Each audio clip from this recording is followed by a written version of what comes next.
A lot of noise is being made in the yachting industry. It is so loud that it has become impossible to ignore. Unusually though, the noise has not come as a result of expensive advertising campaigns or outrageous claims and promises. The noise has come simply by a new brand arriving on the scene and selling a lot of yachts. Ironically, the name of the brand making all of this commotion is Silent Yachts.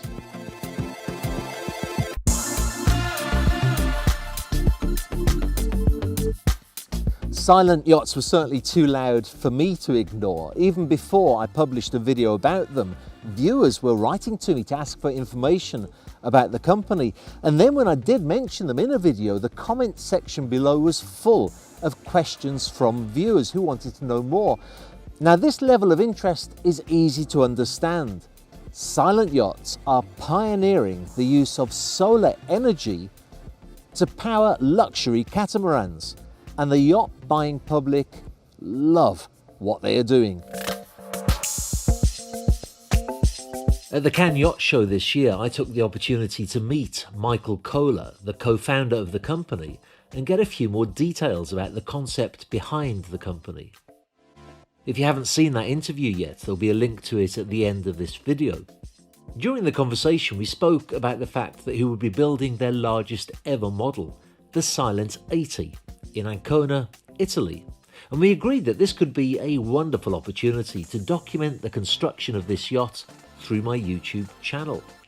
Something we didn't talk about though was the story behind Michael and his wife Heike, who are passionate sailors and have spent over 6,000 days on their yachts and navigated more than 75,000 nautical miles around the world. In their pursuit to find a more efficient energy supply for yachts, they built a test catamaran, and they used it for trials and improvements over a 5-year period, covering around 15,000 nautical miles. The catamaran, called Solar Wave 46, went on to become the world's first fully self-sufficient blue water catamaran, and it was the starting point for the Silent Yachts range.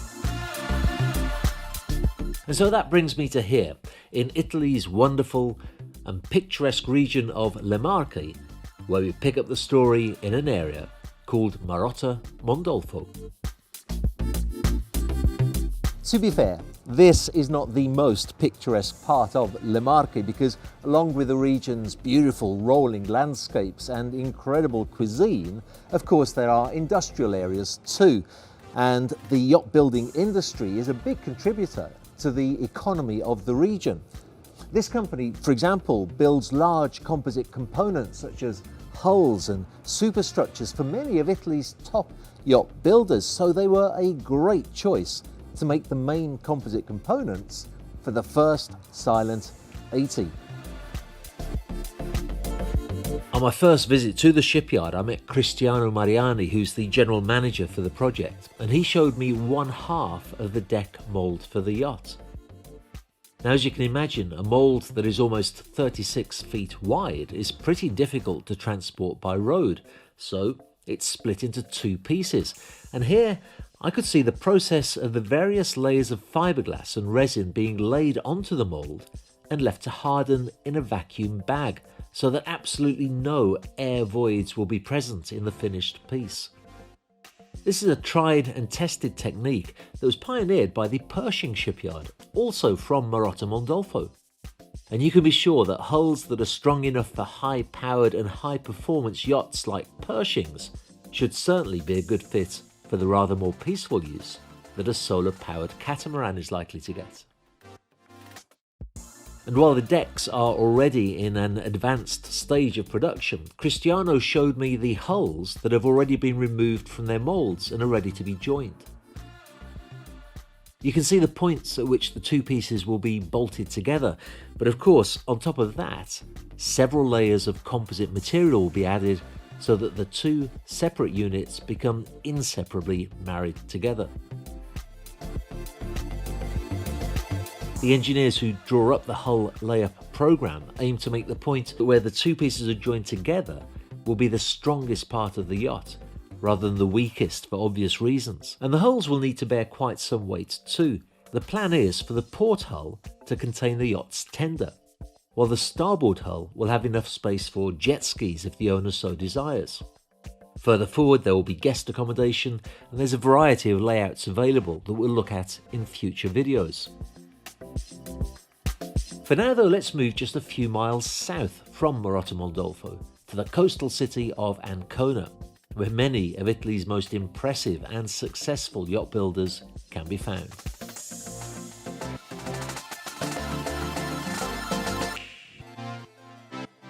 Now at this point I should explain to you that whilst Silent Yachts own the brand, the designs and the technology of each model, they collaborate mostly with German and Italian designers and naval architects to find the best people to actually build the yacht. In the case of the Silent 80 that we'll be featuring in this series of videos, they selected the Consorzio Navale di Ancona, a consortium of companies that supply vital products and services to the yacht building industry. These people have decades of experience of building yachts to a very high level indeed. On my visit to Silent Yachts, Cristiano showed me this huge building as being earmarked to receive the hulls and superstructures of the Silent 80 model and to fit them out ready for launch and delivery.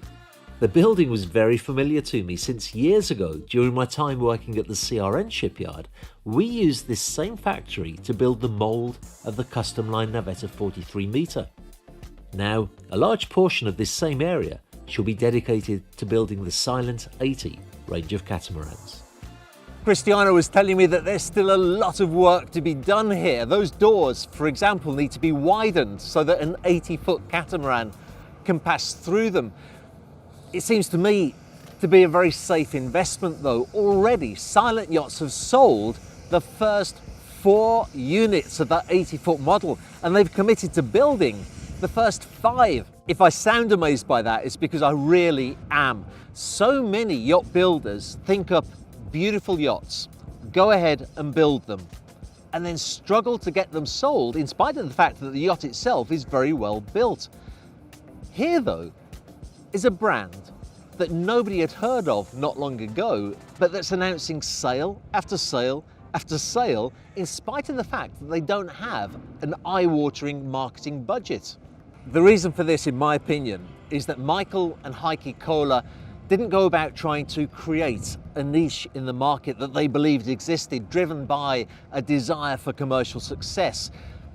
It was the market itself that was crying out so loudly for environmentally friendly solutions to yachting, and they, as consumers themselves, felt that cry within themselves so loudly they were motivated to do something about it. The commercial success has come as a byproduct of them listening to what the market wants. In future videos, we'll be looking at the progress that they make with that first Silent 80 as the hulls and the superstructure arrives here in Ancona.